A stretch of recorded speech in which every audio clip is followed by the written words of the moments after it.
In 1982, a man named William Simon, former Secretary of the Treasury under Richard Nixon, did something that would change Wall Street forever.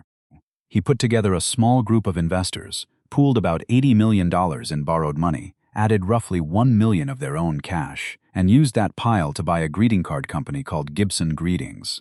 The deal was unremarkable. Gibson made birthday cards and holiday cards. It was not a glamorous business. Nobody outside of a few bankers even noticed.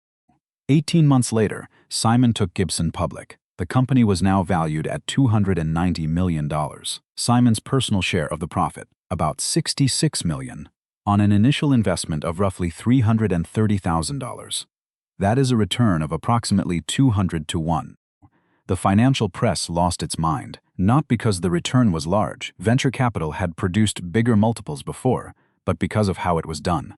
Simon had barely used any of his own money. He had borrowed almost the entire purchase price, used Gibson's own assets and cash flow as collateral, and then paid down the debt using the company's own earnings. He had, in effect, used the company's money to buy the company. This technique had a name. It was called a leveraged buyout, an LBO, and while the concept had existed in various forms since the 1960s, pioneered by investors like Jerome Kohlberg Jr. at Bear Stearns, and later formalized when Kohlberg co-founded a firm called Kohlberg Kravis Roberts, KKR, in 1976, the Gibson Greetings deal was the moment the wider market understood just how much money could be made. The timing was perfect. Interest rates were falling from their early 1980s peaks. Deregulation under the Reagan administration had loosened constraints on financial institutions. Corporate America was sitting on a generation's worth of conglomerate-era bloat. Sprawling companies assembled through the merger mania of the 1960s and 1970s, many of them trading well below the liquidation value of their parts.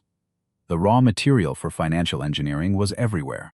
Within months, every ambitious financier on Wall Street was looking for the next Gibson. The logic was intoxicating. Find a stable, cash-rich company whose stock was trading below its intrinsic value. Borrow heavily against its assets, buy it, strip out the inefficiencies, use the cash flow to service the debt, and sell it again at a profit. If you got it right, the returns were extraordinary. If you got it wrong, well, the debt wasn't yours. It belonged to the company you had just bought. By the mid-1980s, LBOs were no longer a niche strategy. They were the dominant force in American corporate finance. Deals that would have been unthinkable a decade earlier, hostile takeovers of major public companies, financed almost entirely with borrowed money, were happening monthly. And at the center of it all, orchestrating deal after deal, was KKR and its managing partner, Henry Kravis.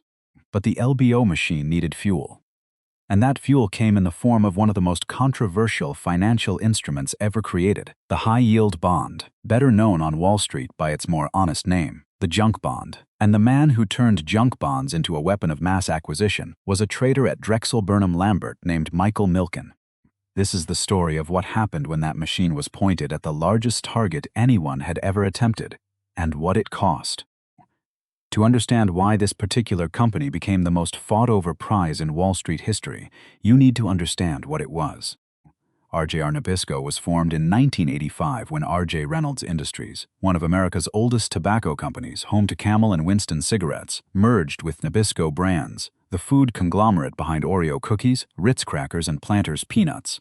The combined entity was a colossus. One arm sold products that were physically addictive. The other sold products that were, in their own way, equally hard to resist. Together, they generated well over $1 billion a year in free cash flow, a river of money that flowed with remarkable consistency, recession after recession. On paper, this was one of the most attractive companies in America. In practice, it was being run like a private country club. The man in charge was F. Ross Johnson, a Canadian-born executive who had climbed his way to the CEO chair through a series of boardroom maneuvers. Johnson was charismatic, politically skilled, and spectacularly uninterested in cost discipline.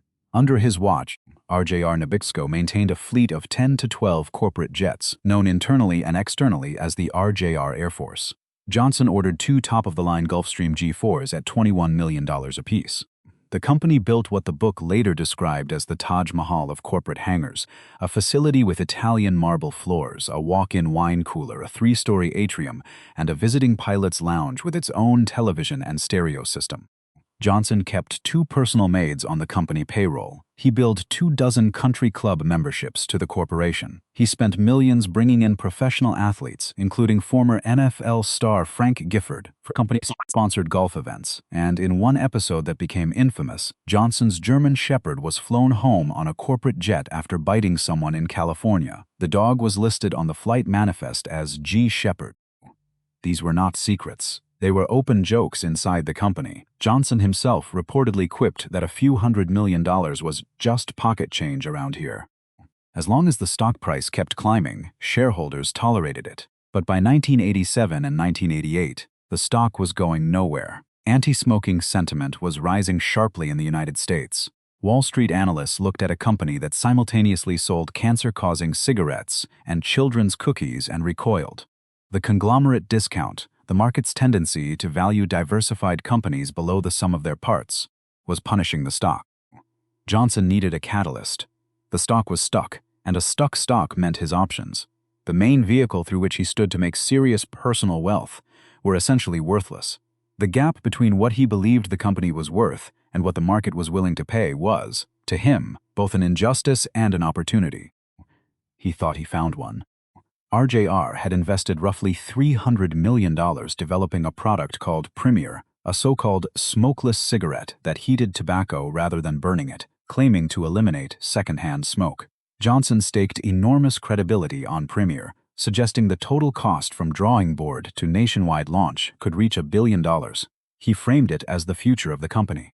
The product entered test markets in late 1988. It was a disaster. Fewer than 5% of smokers who tried it liked the taste. Consumers described it in terms that were, to put it diplomatically, unfavorable. The Wall Street Journal called it one of the most stunning new product disasters in recent history. RJR pulled Premier from the market within months.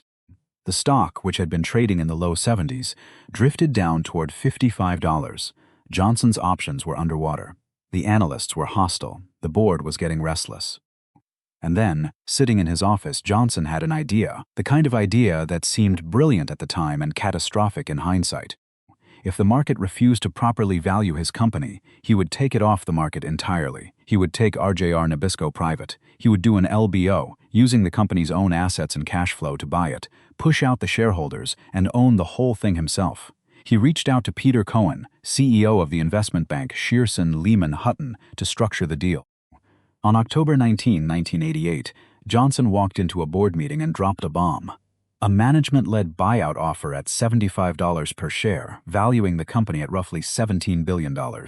He expected the board to see it as a favor, a premium above the depressed market price, a lifeline for frustrated shareholders. Instead, he had just rung a dinner bell that every predator on Wall Street could hear. Before we go further, we need to understand the mechanics of a leverage buyout, because it is the engine that drives this entire story, and, in many ways, the engine that still drives a significant portion of modern finance. The concept is easier to grasp through analogy. Imagine you find a rental property worth $10 million. It generates $1 million a year in net rental income, a 10% yield. You want to buy it, but you only have $100,000 in cash. Under normal circumstances, you cannot.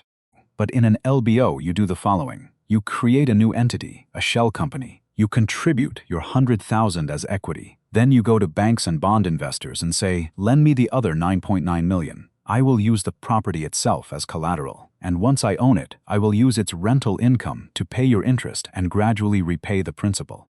If the deal works, if the income covers the debt service, then over time, you have used $100,000 of your own money to acquire a $10 million asset. The property paid for itself. You bought the house with the house's own money. That is the logic of a leverage buyout. And the key variable, the thing that separates a successful LBO from a catastrophic one, is the ratio of debt to equity and whether the target's cash flow can service that debt. Too much leverage or an unexpected drop in revenue and the whole structure collapses. In the 1980s, the typical LBO used a financing stack that looked something like this. At the top, you had senior secured debt, bank loans, usually at relatively low interest rates, backed by the company's hard assets. Below that, you had subordinated debt, bonds that ranked behind the banks in a liquidation but paid higher interest to compensate. And at the very bottom, the highest risk, highest reward layer, you had what the market called high-yield bonds. These were bonds issued by companies with credit ratings below investment grade. The traditional investment world treated them as untouchable, too risky for any serious institutional portfolio. Which is why everyone called them by their more descriptive name, junk bonds. This is where Michael Milken enters the story. Milken, working out of Drexel Burnham Lambert's office in Beverly Hills, built an argument that changed Wall Street's calculus. He studied decades of default data and concluded that the actual default rate on below investment-grade bonds was far lower than their yields implied. In other words, the market was systematically overpricing the risk. If you built a diversified portfolio of junk bonds, Milken argued, the high yields would more than compensate for the occasional default. The expected return, net of losses, was superior to investment-grade debt. Whether or not his math was correct, and the subsequent decade provided evidence on both sides, the practical effect was revolutionary.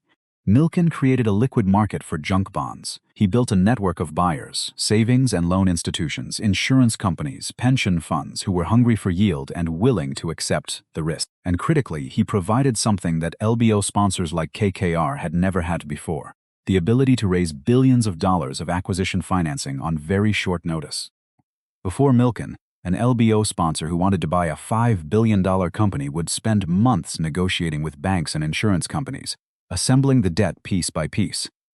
With Milken, Henry Kravis could pick up the phone and say, "I need $5 billion by Tuesday," and Milken would deliver as long as the yield was high enough.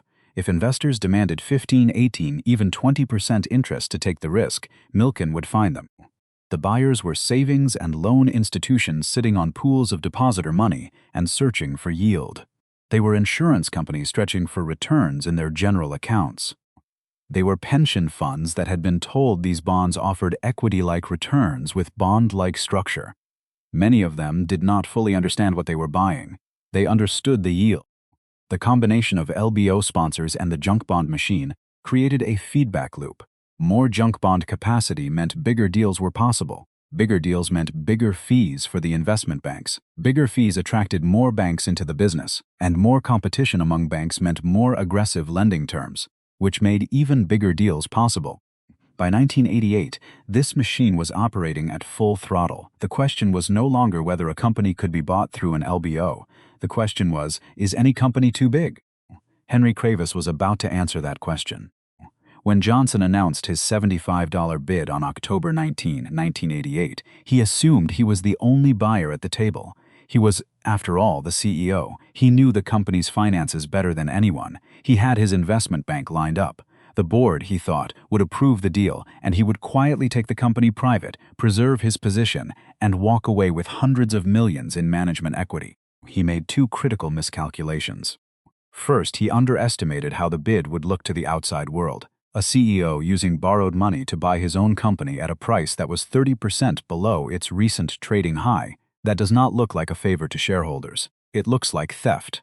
The board recognized this immediately and, as required by its fiduciary duty, opened the process to competing bids. Second, and far more consequentially, he underestimated Henry Kravis. Kravis had been watching RJR Nabisco for years. It was exactly the kind of company KKR specialized in: asset-heavy, cash-generative, undermanaged, and trading below intrinsic value. When Johnson's $75 bid hit the wires, Kravis didn't panic. He had built KKR's entire business around situations exactly like this. Within days, KKR submitted a competing bid, $90 per share, valuing the company at approximately $20 billion. The difference was not trivial. 90 versus 75 meant roughly $4 billion more for shareholders. Overnight, the narrative flipped. Johnson went from being the man who was going to unlock value to the man who had tried to steal the company at a discount.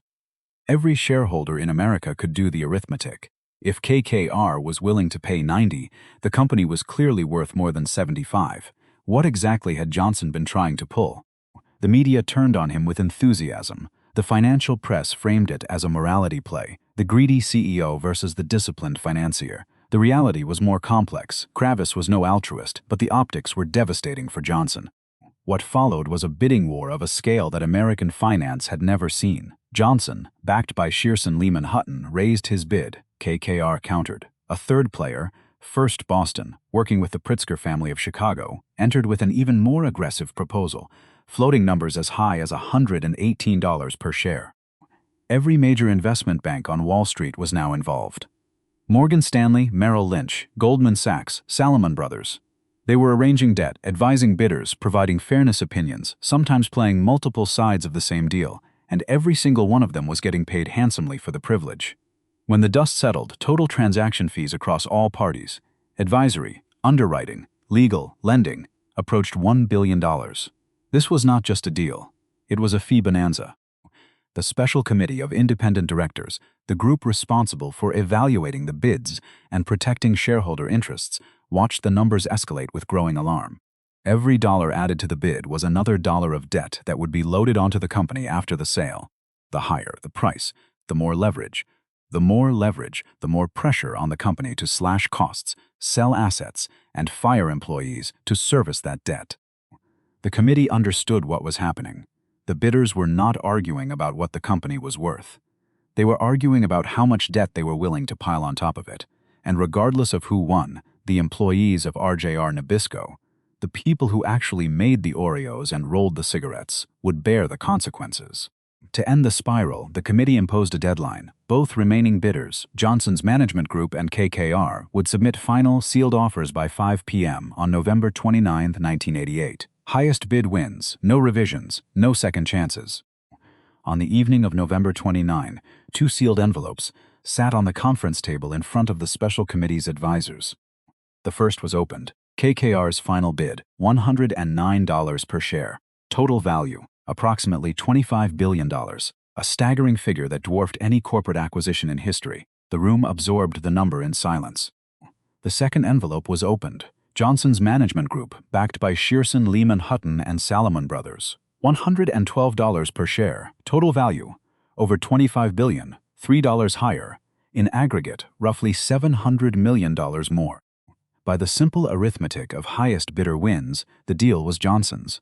In the hotel suite where Johnson's team was waiting, champagne corks were already popping. But Wall Street does not run on simple arithmetic. The advisors began pulling apart the structure of Johnson's bid, and what they found changed everything. In a deal of this size, no one pays entirely in cash. The purchase price is a package, part cash, part stock, part debt securities. The question is not just what the headline number says. The question is what that number is actually made of. Johnson's $112 bid contained a large allocation of something called peak bonds, payment-in-kind bonds. And this is a concept worth understanding, because it reveals something fundamental about how financial engineering can create the illusion of value. A normal bond works like this. You lend someone $100 and every year they pay you $10 in cash as interest. Straightforward. A PIEC bond works differently. You lend someone $100. At the end of the year, when it is time to pay interest, they do not give you cash. Instead, they give you another IOU, a new bond worth $10. Your interest payment is more paper, not money. The debt grows, but no cash ever changes hands. PIEC bonds allow the issuer to defer cash interest payments indefinitely, which is enormously useful if you are buying a company and need every available dollar to go towards servicing senior debt. But from the investor's perspective, you are holding a growing stack of promises with no actual cash behind them. One financial advisor on the committee reportedly described Johnson's PIEC-heavy offer by saying, "These aren't dollars. This is monopoly money."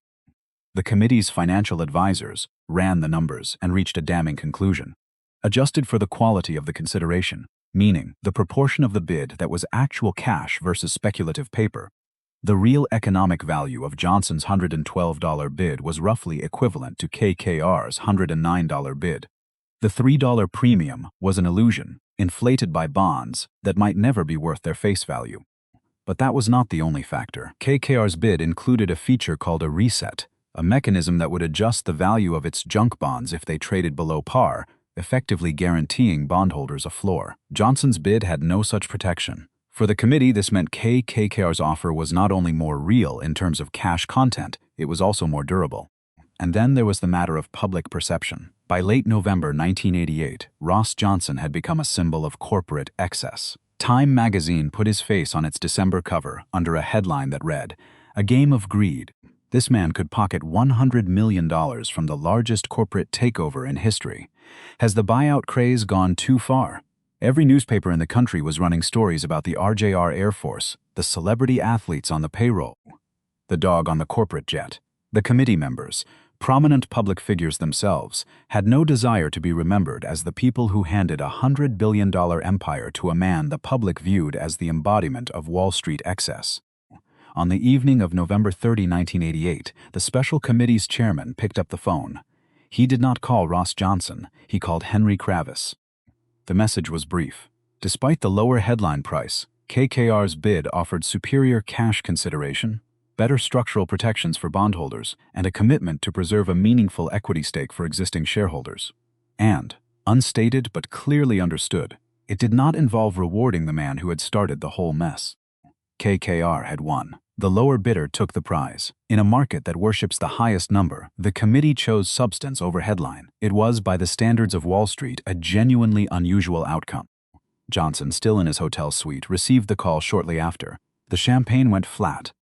KKR closed the acquisition of RJR Nabisco on February 9, 1989. The final price, $25 billion, the largest leveraged buyout in history, a record that would stand for nearly 2 decades. The financing structure told you everything you needed to know about what was coming. Of the $25 billion, KKR contributed approximately $1.5 billion in equity, about 6% of the total. The remaining 94% was debt, roughly $16.7 billion in bank loans, $5 billion in subordinated bonds that would be converted to junk bonds, and the rest in preferred stock and convertible securities. From the moment the deal closed, RJR Nabisco woke up every morning owing millions of dollars in interest. To banks, to bondholders, to the entire food chain of Wall Street creditors who had made the transaction possible. The annual interest burden exceeded $2 billion. The company that had been generating $1 billion in free cash flow was now spending twice that just to service the debt that had been used to buy it. KKR moved fast. The playbook was standard for a post-LBO restructuring, but the scale was unprecedented. The new management, led by Lufis Gerstner, the former president of American Express, who would later become famous for turning around IBM, began cutting immediately. Assets were sold at a pace that stunned even hardened Wall Street observers. The European cookie business, Del Monte's processed food division for $1.4 billion, Planters, Lifesavers, regional brands, office buildings, the infamous fleet of corporate jets, the golf course memberships. Anything that could be converted to cash was put on the block. Within the first 2 years, KKR sold approximately $6 billion in assets, exceeding even their own projections. But asset sales alone could not close the gap. The next cut went deeper. Thousands of employees, factory workers, salespeople, R&D engineers received termination notices. The headcount in tobacco operations alone was cut by 11.5%. Research budgets were slashed. Long-term investment projects were frozen. Johnson's hanger-on celebrity consultants were gone immediately. The company that had once spent lavishly on everything now spent the minimum on everything. For the people who actually worked at RJR Nabisco, the ones who baked the cookies and packed the cigarettes, the experience was devastating. Many had spent decades at the company. They had no equity stake, no golden parachute, no seat at the negotiating table. They were, in the language of the deal, a cost line to be optimized. And what of the man who started it all? Ross Johnson was removed as CEO in February 1989. But removed does not quite capture the economics. Before taking the job, Johnson had negotiated an exceptionally generous severance package, what the industry calls a golden parachute. Under its terms, Johnson walked away from the wreckage of RJR Nabisco with at least $53 million in compensation. Other estimates, including options and deferred payments, put the total above $60 million.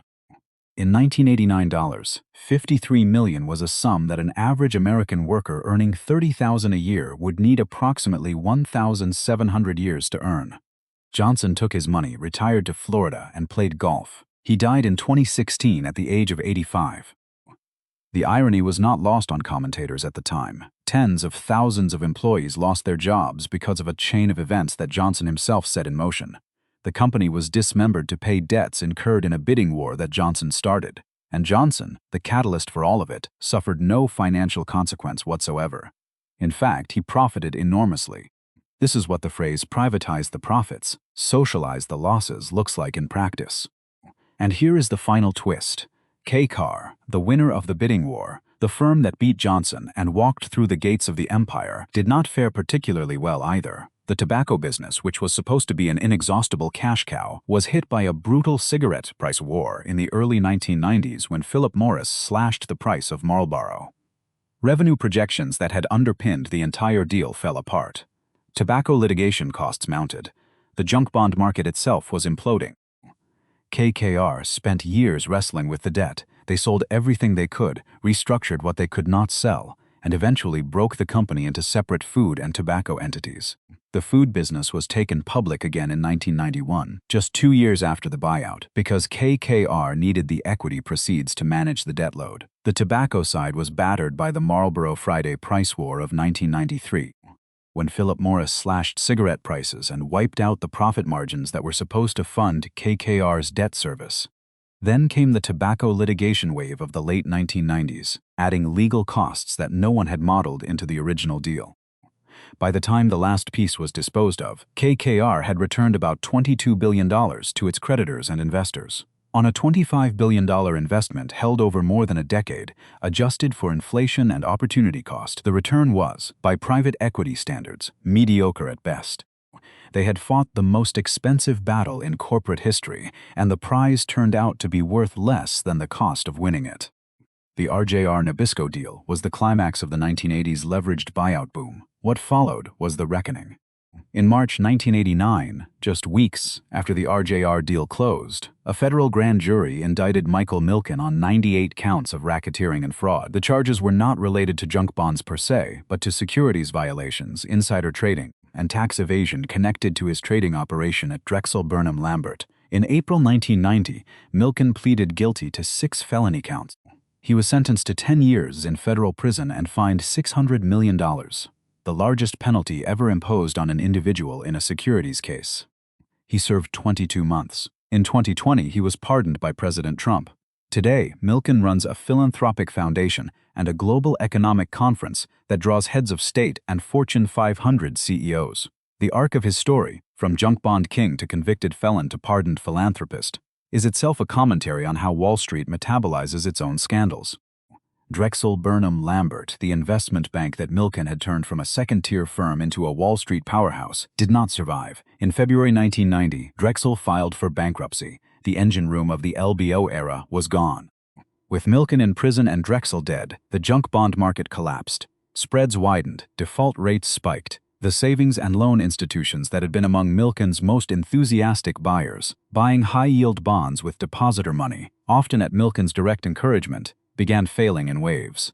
The S&L crisis would eventually cost American taxpayers an estimated $130 billion in bailout funds.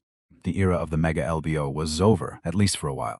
In 1990, Brian Burrow and John Helyar, 2 Wall Street Journal reporters who had covered the RJR saga from the inside, published a book about the deal. They called it Barbarians at the Gate, The Fall of RJR Nabisco. It became one of the best-selling business books of all time and was later adapted into an HBO film. The title entered the financial lexicon permanently. To this day, when a private equity firm launches an unsolicited takeover bid, the phrase that surfaces in boardrooms, in headlines, in investor calls, is the same one Burrow and Helyar chose, Barbarians at the Gate. As for the empire itself, the company that made Oreos and Camels and Ritz crackers, it ceased to exist as a unified entity. The food business was eventually acquired by Philip Morris in 2000 for $18.9 billion, and the brands ended up inside Kraft Foods, which later spun off Mondelez International. Today, when you buy an Oreo anywhere in the world, you are buying a product whose corporate lineage passes through one of the most violent financial episodes in American history. The tobacco side, Camel, Winston, Salem, went through its own series of restructurings and was ultimately absorbed by British American Tobacco. The name RJR Nabisco appears on no building, no product, no stock ticker. It exists only in textbooks, in the Burrow and Helyar book, and in the collective memory of an industry that learned, and then, as we will see, forgot its lessons. There is a temptation to treat the RJR Nabisco story as a period piece, a cautionary tale from an era of excess that Wall Street has since outgrown. The hair is different, the suspenders are gone, the language is more polished, but the underlying mechanics have not changed as much as the industry would like you to believe. KKR itself is the most vivid illustration. In 1988, when Kravis was fighting for RJR Nabisco, KKR managed a few $billions and operated with a small team out of a Manhattan office. As of the first quarter of 2026, KKR manages $758 billion in assets. It is a publicly traded company on the New York Stock Exchange. It runs private equity funds, credit funds, infrastructure investments, real estate portfolios, and an insurance subsidiary. Henry Kravis, the man who once described the RJR deal as the defining moment of his career, stepped back from day-to-day management in 2021. The firm he built on the back of leveraged buyouts has become one of the largest financial institutions in the world. The barbarians did not stay at the gate. They moved in, redecorated, and became the establishment. But the tools they popularized, leverage, junk bonds, asset stripping, peak hex structures, did not disappear with the 1980s. They evolved. Today's leveraged finance market is vastly larger and more complex than anything Milken could have imagined. Private credit, direct lending by non-bank institutions, often to fund leveraged buyouts, has grown into a market that multiple estimates place above $1.8 trillion globally. These loans sit outside the traditional banking system, beyond the reach of most regulatory oversight, and are frequently opaque in their terms and valuations. And here is where the echo becomes uncomfortable. In its 2026 outlook, Moody's specifically flagged the growing prevalence of looser covenants, back leverage structures, and payment-in-kind features in today's leveraged finance market. Peak bonds, the same instrument that the RJR Special Committee dismissed as monopoly money in 1988, are back. They are being used in exactly the same way, to inflate headline deal valuations while deferring actual cash obligations into the future. In April 2026, CNBC reported that global private equity buyout activity had declined 14% year-on-year, as geopolitical uncertainty and private credit market jitters created what NYU's Professor Edward Altman called a more challenging environment. Lawsuits filed in 2026 against several business development companies allege that fund managers misstated net asset values and delayed recognition of losses, the structural opacity of private credit vehicles coming under direct legal challenge. The mechanism by which risky debt gets packaged, tranched, and resold to yield-hungry investors, a mechanism whose DNA traces directly back to Milken's junk bond assembly line, is now embedded so deeply in global finance that most market participants treat it as infrastructure rather than risk. The vehicles have new names: collateralized loan obligations, private credit funds, business development companies, but the core logic is identical. Pool risky loans, slice them into layers of seniority, sell the top layers to conservative investors as safe, and let the yield on the junior pieces compensate for the concentrated risk at the bottom. If you have watched our breakdown of how securitization works, this architecture should sound familiar. It should, because Milken's innovation in the 1980s and the securitization machine of the 2000s are branches of the same tree. The details have changed. The scale has changed. What has not changed is the fundamental tension at the center of every leverage buyout. Someone borrows enormous sums of money to acquire a business, and the business, its employees, its operations, its long-term viability, bears the cost of repaying that debt.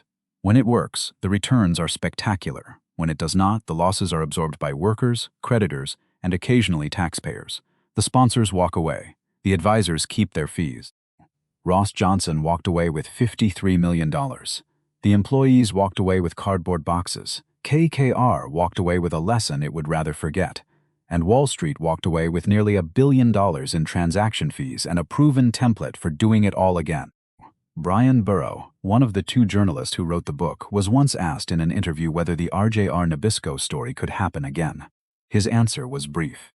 "It never stopped happening," he said. "It just got bigger." He was right.